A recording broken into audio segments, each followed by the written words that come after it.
រដ្ឋល្អ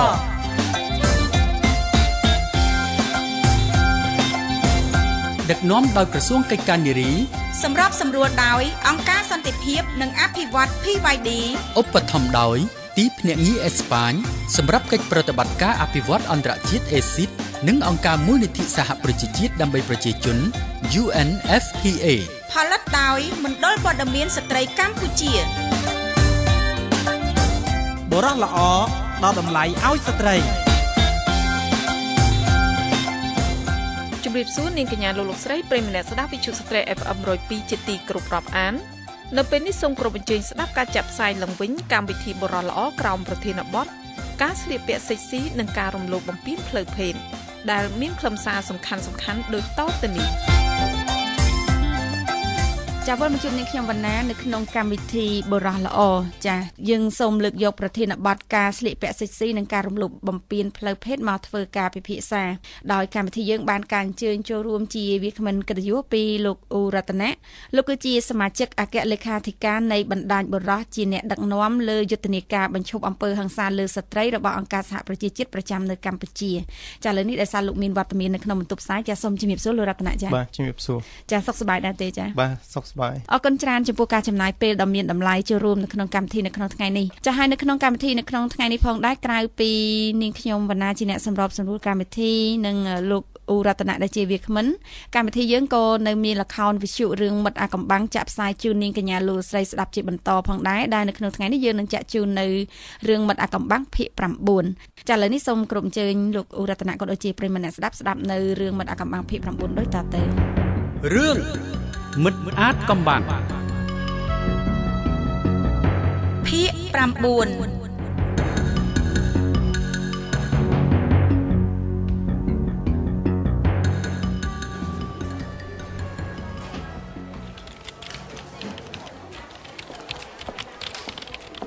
បតី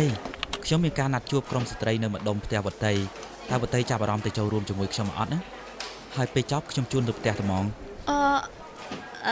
បងវឌ្ឍនាអត់អីបងទៅមុនចុះបងខ្ញុំនៅវាយរបាយការណ៍បង្ហាញសិនព្រោះបងរតនាថាបញ្ញាប់ដាក់ជូនអង្គប្រជុំស្អែកទទួលខុសត្រូវការងារយ៉ាងនេះល្អហើយ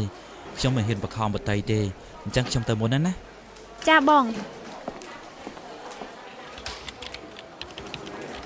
វតីហាវតីមិនក៏ស្រែកខ្លាំងម៉េះបលឹង4 10សពគ្រប់ត្រឡប់មកវិញមកបងប្រាថ្នាកុំភ័យខ្ញុំមើលឃើញមិនបងឯងទៅបាត់ហើយតែទៅហើយមកវិញដោយសារតែអូនរតនាកុំចេះតែច្រៀងឆ្លើយឆ្លងអីនោះខ្ញុំគ្រាន់តែមានការផ្ដាយផ្ដាំវតីបន្តិចតែប៉ុណ្ណោះទេចុះខ្ញុំមានទៅថាអីខ្ញុំច្រៀងតែខ្ញុំតានៅដល់ស្មានណាទៅល្ងាចនេះមេឃដូចជាកងឹតផងណាហើយវតីនៅធ្វើការដល់យប់កុំបារម្ភអីខ្ញុំជូនទៅផ្ទះចាំមិនយប់នេះគិតប្រុងឲ្យវតីធ្វើការយប់ទៀតណែរតនាកុំប្រើនាងច្រើនពេកនាងគ្រាន់តែមកហាត់ការងារទេណាហាត់ការអី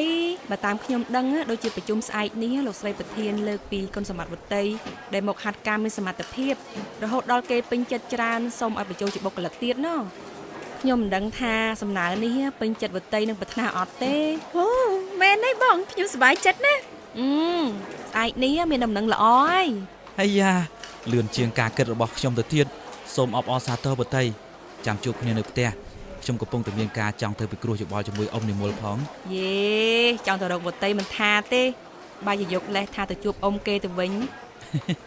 មិនដឹងជាស្អីបងរតនានេះប្រយ័ត្នសង្សារគាត់លឺអន់ចិត្តណាវតីអ្នកណាមួយជាសង្សាររបស់ប្រាថ្នា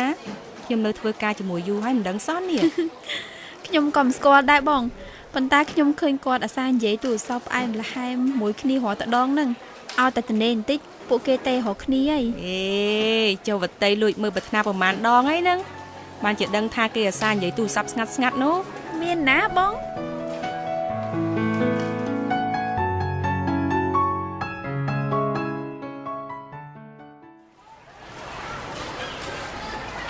អើយបានប្រឡងរួចដូចបានកើតម្ដងទៀតចឹងមែនណាមុនប្រឡងដើរក៏មិនស្រួលអញដេកក៏មិនស្រួលបាយក៏មិនឆ្ងាញ់ទឹកនឹងក៏វាបាក់លាទៀតហើយតែពិបាកជាងគេម៉ែមើលមុខអត់ឈប់ទេគាត់រំលឹកអាដែលកូនស្រីសុកចិត្តឲ្យជប់រៀនឯកូនប្រុស ឲ្យនៅរៀនបើប្រឡងមិនជាប់គាត់ធ្វើចេញខ្យល់តាមចំហអញ្ចឹងមិនដឹងថាគាត់ហងដាក់ទោសអញមិនទេវើយបានហើយឥឡូវយើងបានឆ្លងផុតអាពេលវេលាទាំងអស់ហ្នឹងឈប់រំលឹកអារឿងលួសប្រឡឹងហ្នឹងទៀតមកគិតអារឿងសប្បាយវិញម្ដងមកអូយ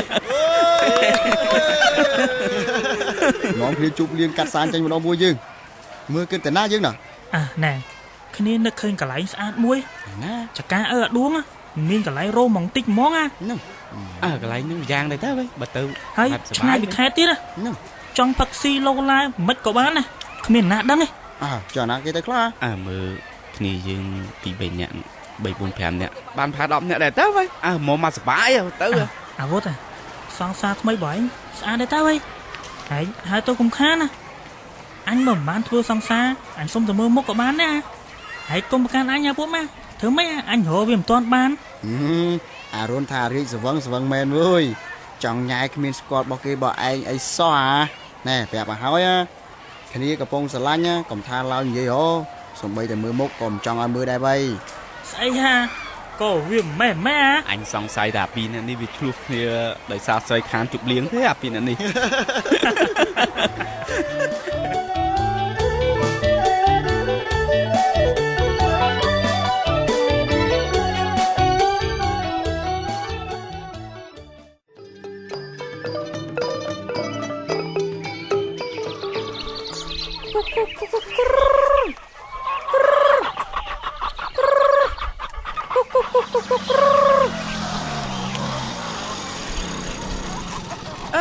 រវត្តមិនល្ងាចឲ្យទៅមកខែថ្ងៃហ្នឹងអត់ហ៊ានណាហើយស្អីទេម៉ែគ្រាន់តែខ្ញុំទៅជួបមិត្តភក្តិបន្តិចហ្នឹងក៏មិនបានទៅផ្លាស់កៅអៅផ្លាស់អីទៅហើយជួយចាំតូបឲ្យម៉ែបន្តិចម៉ែទៅដាំបាយធ្វើម្ហូបសិនម៉ែមកដល់ផ្ទះមិនទាន់ទេព្រើយ៉ាប់ហ្មងបានតែពាក់កណ្ដាលអាត្រៀតចាំមកផ្ទះតើនេះណែឯងគួរតែយល់ហើយពុកឯងទៅធ្វើផ្ទះឲ្យគេអត់នៅផ្ទះម៉ែនៅម្នាក់ឯងលក់ចាប់ហួយផងទៅទិញបន្លែផងដាក់បាយជ្រូកផងមាន់ផងដាច់ខ្យល់ស្លាប់ហើយគ្រាន់តែឲ្យចាំតូបប៉ុណ្ណឹងក៏ល្អូដែរវ៉ៃហើយបើច្រើនមុខច្រើនយ៉ាងអញ្ចឹងមិនក៏ម៉ែមិនឈប់លក់មករយៈទៅហើយរពុតកូនណាពិតជាអត់អាណិតម៉ែមែនណាពេលបតីនៅម៉ែមិនហត់ដល់ម្លឹងទេស្អីក៏បតីអញ្ចឹងម៉ែមិនហៅបតីឲ្យវាមកវិញទៅឲ្យវាចេះទទួលខុសត្រូវការងារផ្ទះសបាយផងគិតយករួចខ្លួននៅផ្ទះអ៊ំធ្វើមិនដឹងជិត1ឆ្នាំហើយហើយអាណិតកូនតីព្រោះតែពុកឯងហ្នឹងបានគ្នាអាសានតែទៅនៅផ្ទះបងមុលបានហើយម៉ែអើយជប់ត្អូនទៅចាំតោឲ្យក៏បានដែរហើយម៉ែទុកលុយឲ្យខ្ញុំ 50000 បងណាហើយលោកកូនឯងហ្នឹងសុំលុយយកទៅណាអីក៏ច្រើនម៉ែជប់លៀងម៉ែពួកខ្ញុំប្រឡងរួចហើយត្រូវការពេលវេលាស្រស់ស្រាយឡើងវិញណាលទ្ធផលប្រឡងមិនទាន់ចាញ់ផងនាំគ្នាជប់លៀងមែនហើយម៉ែបើប្រឡងជាប់ជប់លៀងធំជាងនឹងទៀតខំទៅជប់លៀងទៅតែលទ្ធផលចេញមកធ្លាក់ខ្មាស់គេងាប់ហើយខ្ញុំទៅតូបហើយមិនហ៊ាននៅចិត្តទេខ្មុំមកសបុកទៀតទេម៉ែកុំភ្លេចទុកលុយខ្ញុំផងម៉ែហើយកូនប្រុសតែមួយរបស់ខ្ញុំនេះលេខដាក់គ្មានទេលទ្ធផលប្រឡងមិនដឹងយ៉ាងណាយ៉ាងណីទេបើកិច្ចសាលាតែរហូតមួយថ្ងៃក៏ទៅដើរលេងជាមួយស្រីស្នេហ៍គេហ្នឹងមិនដឹងនិយាយយ៉ាងម៉េចឲ្យវាយល់ទេកូនម៉ែកុំគិតពីរវត្តពេកគិតពីវតីខ្លះទៅទើបមានកម្លាំងចិត្តរស់ម៉ែវាអញ្ចឹងហើយកូនរាល់ដងឲ្យទៅពេលម៉ែខឹងរវត្តនឹងពុកឯងម៉ែតែងតែគិតទៅវតីចំណិចហ្នឹង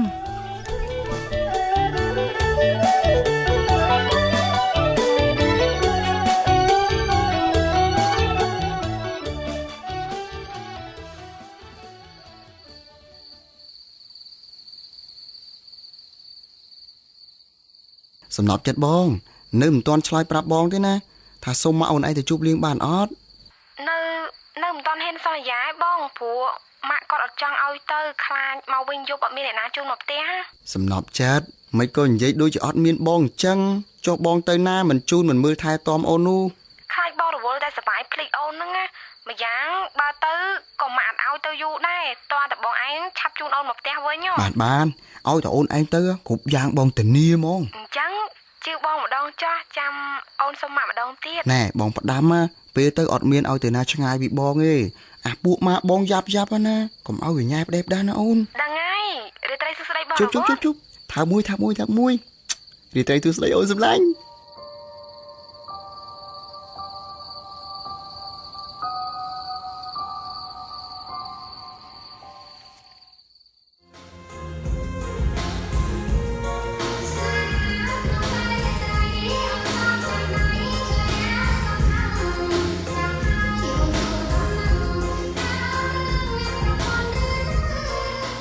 ទេមិនទាន់មានទេបើចាប់ចិនដែរមកអង្គុយចិត្តបងកុំឲ្យអ្នកផ្សេងថាប្រងដូចបងចាប់ចិត្តតែរបស់គេអានេះចេះជ្រាបមកគេ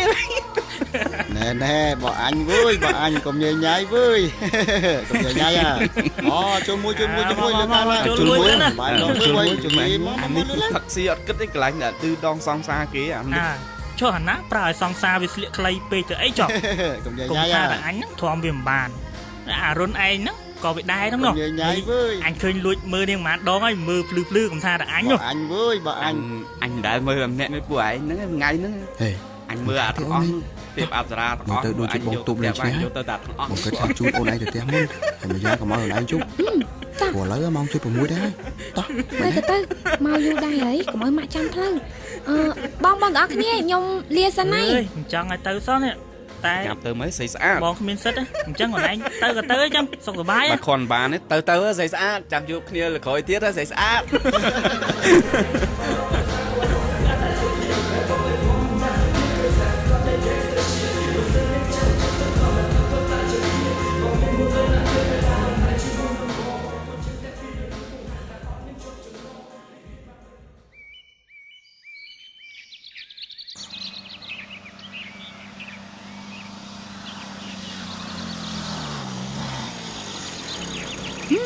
បងរវុនឈប់ម៉ូតូធ្វើអីហ្នឹងក្រែងជូនខ្ញុំទៅផ្ទះអីមកចូលមកអង្គុយលេងតិចសិននៅចុងចកានេះស្ងាត់ល្អហើយមានកន្លែងអង្គុយស្អាតស្រួលនិយាយគ្នាមកតែយើងនៅជិតគ្នាមួយថ្ងៃហ្នឹងតែបងចង់នៅជិតអូនឯងតែ2នាក់អង្គុយចូលមកអូនបងអូនស្អាតណាស់តែខ្ញុំចង់ទៅផ្ទះឲ្យបងសុំអោបតែមួយផ្លែតទេអូនឯងស្អាតយ៉ាងនេះមានដឹងខ្លួនអត់មួយថ្ងៃហ្នឹងបងលួចមើលតែអូនឯងទេបងគ្រឹះអូនឯងចង់ស្លាប់ទៅហើយហ្នឹងអូនតែបងប៉ុណ្ណឹងបានហើយបងជូនខ្ញុំទៅផ្ទះបងស្រឡាញ់អូនណាពួកយើងណាអត់ទេបងស្រឡាញ់អូនពួកយើងអត់ទេបងរវល់ខ្ញុំខំទុកចិត្តមកឯងតាបងស្រឡាញ់អូនតែទេហើយក៏អត់មានអ្នកណាគេឃើញដែរអូនកុំបារម្ភព្រោះហើយចាំបងជូនអូនឯងទៅផ្ទះណាអត់ទេតាមមួយផ្លែទេអូនតាមមួយផ្លែរួចហើយគេអូនឯងស្លៀកខ្លីអញ្ចឹងมันមានន័យថាអូនឯងចង់ដែរអត់ទេបងឯងយល់ច្រឡំហើយខ្ញុំគ្រាន់តែមកជប់លៀងតាគ្នាបំណងអីផ្សេងលែងខ្ញុំមកបងរវល់បងមិនលែងទេនឹងឲ្យស្ងៀមមើលនឹងឲ្យស្ងៀមបងស្អីអត់អីណាអំរើនឹងឲ្យស្ងៀម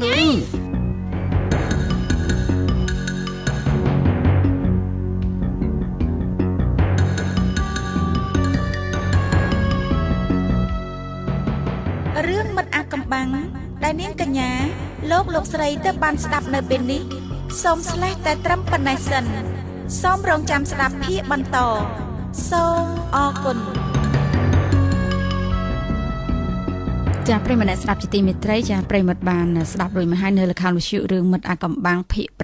9ចាឥឡូវនេះខ្ញុំសូមចំណាប់អារម្មណ៍បន្តិចពីលោករតនៈតេតងទៅនឹងសាច់រឿងអំបញ្ញមិញចាសូមជើញបាទអរគុណច្រើនវគ្គចុងបញ្ចប់ចុងក្រោយនេះយើងឃើញថាតួអង្គខាងបុរសនោះគាត់បាននិយាយថាដោយសារតែឃើញដៃគូគាត់ជាស្ត្រីស្លៀកពាក់សេកស៊ីអញ្ចឹងប្រហែលជានាងចង់ដែរបានស្លៀកពាក់សេកស៊ីអញ្ចឹងបានគាត់បបួលទៅកន្លែងស្ងាត់ហើយរំលោភ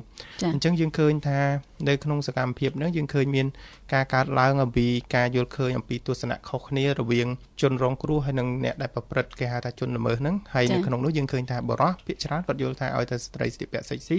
គិតថាប្រហែលជាស្ត្រីហ្នឹងចង់ធ្វើការរួមភេទហើយហើយសម្រាប់ស្ត្រីវិញគាត់គិតថាការស្លៀកពាក់សេកស៊ីគាត់គឺដើម្បីមានភាពទាក់ទាញនិងការចាប់អារម្មណ៍អញ្ចឹងទស្សនៈភ័ន្តច្រឡំរវាងបុគ្គលទាំងពីរហ្នឹងធ្វើឲ្យមានរឿងផ្សេងកើតឡើងនៅក្នុងទំនាក់ទំនងរបស់ពួកគាត់ហើយបើយើងនិយាយទៅសូម្បីតែនៅក្នុងសាច់រឿងបាញ់មិញនៅពេលដែលយើងប្រើពាក្យសម្ដីតាក់ទងទាំងពាក្យលេបខាយនិយាយពាក្យដូចស្រីស្អាតឬក៏លេបខាយដោយប្រការណាមួយទាំង កាយវិការទាំងខ្សែភ្នែកតាមពិតទាំងអស់នោះសិតថាស្ថិតនៅក្នុងទម្រង់នៃបទគេហៅថាការបៀតបៀនគេខ្មាស់ចាអរគុណច្រើនលោករតនាចាសំណួរសម្រាប់ផ្ញើសារចាប់រង្វាន់តើបរិះដែលទៅរំលោភស្ត្រីដោយសារតែនាងស្លៀកសម្លៀកបំពាក់សិចស៊ីមានទោសដែរឬទេព្រោះអ្វីចំឡើយ1មិនមានទោសទេព្រោះការស្លៀកពាក់សិចស៊ីបង្ហាញថានាងចង់រួមភេទដែរ2មានទោសព្រោះគឺជាអំពើខុសច្បាប់ទោះបីភាគីស្ត្រីស្លៀកពាក់សិចស៊ីក៏បរិះគ្មានសិទ្ធិអ្វីទៅរំលោភលើនាងដែរសូមចុចលេខ1ឬលេខ2រួចផ្ញើសារមកកាន់លេខ015 32 45 46និង011 37 34 39អ្នកនឹងអាចមានសំណាងទទួលបានរង្វាន់ពីកម្មវិធីយើងផ្ញើសារឥឡូវនេះមកប្រិមិត្តនឹងទទួលបានរង្វាន់ពីកម្មវិធីថ្ងៃនេះ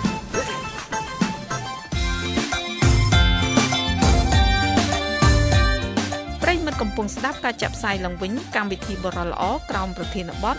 ការស្លៀកពាក់សិចស៊ីនិងការរំលោភបំពានផ្លូវភេទ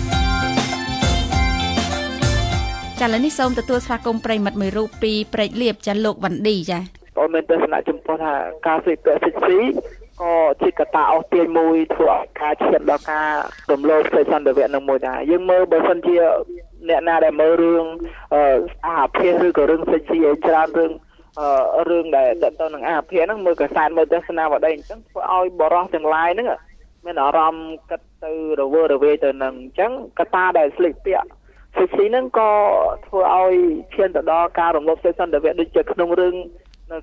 ដឹងបញ្ជាក់ឲ្យសង្សារស្រឡាញ់គ្នាឲ្យស្លៀកពាក់សិចស៊ីហើយបរងវានៅឆាននាងចូលចិត្តស្លៀកពាក់សិចស៊ីប្រហែលជាចង់អីណាដែរនឹងដឹងឲ្យខ្លួនវាសង្សារនេះអញ្ចឹងក៏ពិតបត់ល្មើសនឹងតែម្ដងចាអញ្ចឹងមានន័យថាការស្លៀកពាក់សិចស៊ីហ្នឹងវាមិនមែនជាមូលហេតុដែលនាំឲ្យមានការរំលោភផ្លូវភេទប៉ុន្តែវាជាកត្តាជំរុញមួយដែលធ្វើឲ្យបុរសហ្នឹងគាត់មានអារម្មណ៍ផ្លូវភេទអញ្ចឹងហ៎បាទចាអរគុណច្រើនវ៉ាន់ឌីដែលបានចូលរួមជាមតិយោបល់នៅក្នុងកម្មវិធីយើងនេះចាឥឡូវនេះសូមទទួលស្វាគមន៍ស្រីម៉ៅនៅភ្នំពេញចាខ្ញុំមានសំណួរខ្ញុំចង់ដឹងថាធ្លាប់មានការសិក្សាស្រាវជ្រាវណាមួយទេថារឿងភាពសិចស៊ីរបស់មនុស្សស្រីហ្នឹងវាអាច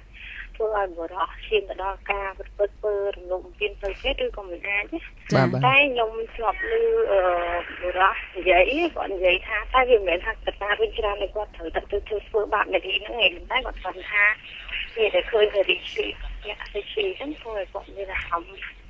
ស្លឹងភេទកើតឡើងគាត់នឹងគាត់និយាយបែបហ្នឹងអញ្ចឹងតែខ្ញុំមិនឮថាបុរសម្នាក់ហ្នឹងនិយាយបុរសជាច្រើនគាត់ជួយចិត្តជែកគ្នាគាត់ជួយចិត្តនិយាយអាមួយហ្នឹងជាចាសិចស៊ីបែបនោះតាមតែចិត្តគាត់ចង់និយាយជុំគ្នាអញ្ចឹងណាហើយទទួលស្គាល់ថាវាជាសិទ្ធិរបស់មនុស្សហើយភាពស្រស់ស្អាតអ្នកខ្លះវាអាចថាសិចស៊ីបានមើលទៅឃើញស្អាតដែរប៉ុន្តែបើសិចស៊ីបែបខ្លះវាជ្រុលហួសហេតុពេកយើងគួរតែប្រើភាពសិចស៊ីរមុំខ្លះមើលទៅសិចស៊ីស្អាតព្រោះវាអាចមានន័យគ្រប់គ្រាន់ដែរមិនបាច់ខ្ញុំស្គាល់ឃើញថាសិចស៊ីខ្លះវាជ្រុលហួសហេតុតែម្ដងហើយវាទៅក្នុងទីសាធារណៈគឺខ្ញុំមានសុបាយតែប៉ុណ្្នឹងទេបងចាអរគុណច្រើនសីម៉ៅចាជំរាបលាចាសូមជូនសំណួររបស់សីម៉ៅជូនទៅលោករតនៈកន្លងមកយើងធ្លាប់ប្រើមិនមែនជាការស្រាវជ្រាវអីទេក៏ប៉ុន្តែនៅក្នុងបរិបទកន្លងមកយើងធ្លាប់យកប្រធានបទបែបនេះយកទៅធ្វើការពិភាក្សានៅក្នុងចំណោមស្ថានភាពយុវវ័យនៃសហគមន៍យើងឃើញថាភាគច្រើនទស្សនៈរបស់ពួកគាត់ភាគច្រើនគឺបរិះគាត់ជឿថាអញ្ចឹងគាត់ជឿថាការស្លៀកពាក់សិចស៊ីរបស់ស្ត្រីជំរុញឲ្យគាត់មានអារម្មណ៍ផ្លូវភេទឲ្យគាត់ឬក៏បរិះផ្សេងទៀតធ្វើប្រព្រឹត្តការរួមភេទទៅលើស្ត្រីនឹង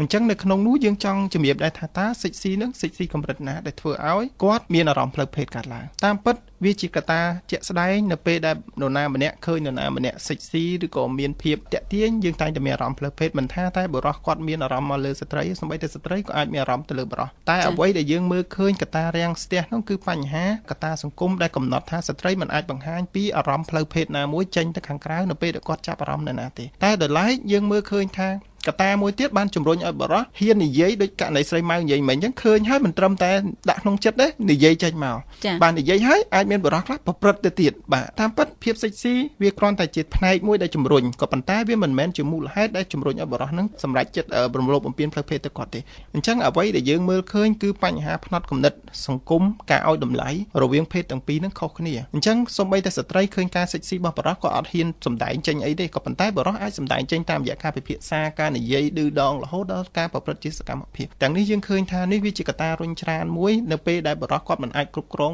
អារម្មណ៍ផ្លូវភេទរបស់ពួកគាត់បានអរគុណច្រើនលោកចាសំណួរសម្រាប់ផ្ញើសារចាប់រង្វាន់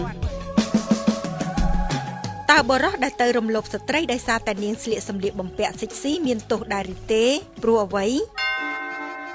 ចំឡើយ1មិនមានទោសទេព្រោះការស្លៀកពាក់សិចស៊ីបង្ហាញថានាងចង់រួមភេទដែរ2មានទោសព្រោះគឺជាអំពើខុសច្បាប់ទោះបីភាគីស្ត្រីស្លៀកពាក់សិចស៊ីក៏បរិសុទ្ធគ្មានសិទ្ធិអ្វីទៅរំលោភលើនាងដែរសូមចុចលេខ1ឬលេខ2រួចផ្ញើសារមកកាន់លេខ015 32 45 46 និង011 37 34 39អ្នកនឹងអាចមានសំណាងទទួលបានរង្វាន់ពីកម្មវិធីយើងផ្ញើសារឥឡូវនេះមកប្រិមិត្តនឹងទទួលបានរង្វាន់ពីកម្មវិធីថ្ងៃនេះប្រិមិត្តកំពុងស្ដាប់ការចាក់ផ្សាយឡើងវិញកម្មវិធីបរិសុទ្ធល្អក្រោមប្រធានបទការស្លៀកពាក់សិចស៊ីនិងការរំលោភបំពានផ្លូវភេទចាឥឡូវសូមទទួលស្វាគមន៍ប្រិមិត្តមួយរូបទៀតចំណាក់នៅភ្នំពេញស្ត្រីយើងបងគឺថាបើសិនជាគាត់ដឹងការស្លៀកសិចស៊ីហ្នឹងធ្វើឲ្យបរិសុទ្ធមានអារម្មណ៍ផ្លូវភេទដែរហេតុអ្វីគាត់នៅតែស្លៀកសិចស៊ីបងចាជាសំណួរបងប្អូនបងអរគុណច្រើនចំណាក់ក្នុងចំណែកនេះខ្ញុំចង់បកត្រឡប់ទៅវិញយើងថាការស្លៀកពាក់សិចស៊ីជំរុញឲ្យមានការរំលោភបំពានទៅលើគាត់តែក្នុងករណីរំលោភបំពានជាច្រើនដែលកើតឡើងដោយការប្រព្រឹត្តដោយបរិសុទ្ធស្ត្រីដែលរងគ្រោះទាំងនោះក៏មិនមែនជាអ្នកស្លៀកពាក់សិចស៊ីដែរបាទមានអ្នកខ្លះកូនក្មេងមានអ្នកខ្លះក្មេងខ្វៀលគោមានអ្នកខ្លះមនុស្សចាស់ដែលត្រូវបានរំលោភបំពានដោយបរិសុទ្ធអ្នកទាំងអស់នោះអត់មានការស្លៀកពាក់សិចស៊ីទេអញ្ចឹងវាឆ្លុះបញ្ចាំងថាការប្រព្រឹត្តអំពើហិង្សាឬការរំលោភបំពានវាកើតចេញអំពីបរិសុទ្ធខ្លួនឯងយល់ថាខ្លួនឯងមានសិទ្ធិមានកម្លាំងបាយដោយករណីនៅក្នុងសាច់រឿងអំបញ្ញមិញអញ្ចឹងក្រៅអំពីការស្លៀកពាក់សិចស៊ីរបស់សង្សាររបស់គាត់មានកត្តារួមផ្សំអីផ្សេងទៀតដែលយើងមើលឃើញទី1គាត់ចាត់ទុកថាសង្សាររបស់គាត់គឺជាវត្ថុបំណងដែលគាត់អាចធ្វើអីបានតាមចិត្តអានឹងដោយសារគាត់បង្ហាញអំពីភាពអំណាចរបស់គាត់ជាបរិសុទ្ធដែលជំរុញឲ្យគាត់ប្រព្រឹត្តអានឹងទី2កត្តាបរិយាកាសជុំវិញគឺស្ងាត់កន្លែងដែលគាត់ឈប់នឹងគឺស្ងាត់អញ្ចឹងវាបង្កឲ្យគាត់អាចប្រព្រឹត្តបទល្មើសនឹងបានចាអរគុណច្រើនលោកចាអញ្ចឹងបើសិនជាមានករណីដែលបរិសុទ្ធរំលោភបំពានស្ត្រីភេទដោយគាត់យល់ថាដោយសារតែនាងស្លៀកពាក់សិចស៊ីគាត់ប្រឈមនឹងផ្លូវច្បាប់ដែរឬទេមានទោសទណ្ឌដែរទេហើយបើសិនជាមានទោសទណ្ឌហ្នឹងទោសទណ្ឌបែបណាបាទស្ត្រីនោះគាត់ស្លៀកពាក់សិចស៊ីឬក៏បុគ្គលណាមួយដែលគាត់មិនស្លៀកពាក់ហ្មងក៏គ្មាននរណាម្នាក់មានសិទ្ធិទៅរំលោភគាត់ដែរទោះជាគាត់មានសម្លៀកបំពាក់ក៏ដោយពីព្រោះនៅក្នុងច្បាប់ចែងថាគ្មានបុគ្គលណាមួយមានសិទ្ធិទៅរំលោភបំពានបុគ្គលណាមួយទេដោយសារគេមានសិទ្ធិស្មើភាពគ្នាហើយនៅក្នុងច្បាប់គឺបានចែងយ៉ាងច្បាស់ប្រសិនជួសជាអ្នកនឹងរំលោភដោយយកហេតុផលបែបណាក៏ដោយគឺនៅក្នុងច្បាប់គឺអ្នកនឹងត្រូវតែមានទោសទៅតាមទោសក្រមព្រហ្មទណ្ឌកម្រិតធ្ងន់របស់យើងដែលតាក់ទងនឹងបទរំលោភខ្សែសន្តិវៈតាក់ទងការរំលោភផ្លូវបំពានផ្លូវភេទវាមានទម្រង់ច្រើនអញ្ចឹងពេលខ្លះអ្នកខ្លះឮពាក្យថារំលោភបំពានផ្លូវភេទគិតតែពីគ្រឿងការរួមភេទមួយមុខទេក៏ប៉ុន្តែនៅក្នុងនោះយើងឃើញថាដូចក្នុងករណីដែលយើងបានបញ្ចាំងពីខាងដើមមានទាំងការលេបខាយតាមពាក្យសម្ដីអញ្ចឹងវាក្នុងនោះវាមានទាំងគេហៅថាបទរកួនខាងផ្លូវភេទដែលនៅក្នុងមាត្រា250របស់ក្រមព្រហ្មទណ្ឌបាទនិយាយអំពីបទរកួនផ្លូវភេទហ្នឹងក៏មានការចែងជាទោសដែរនៅក្នុងនេះគេបានដាក់ទោសទណ្ឌពី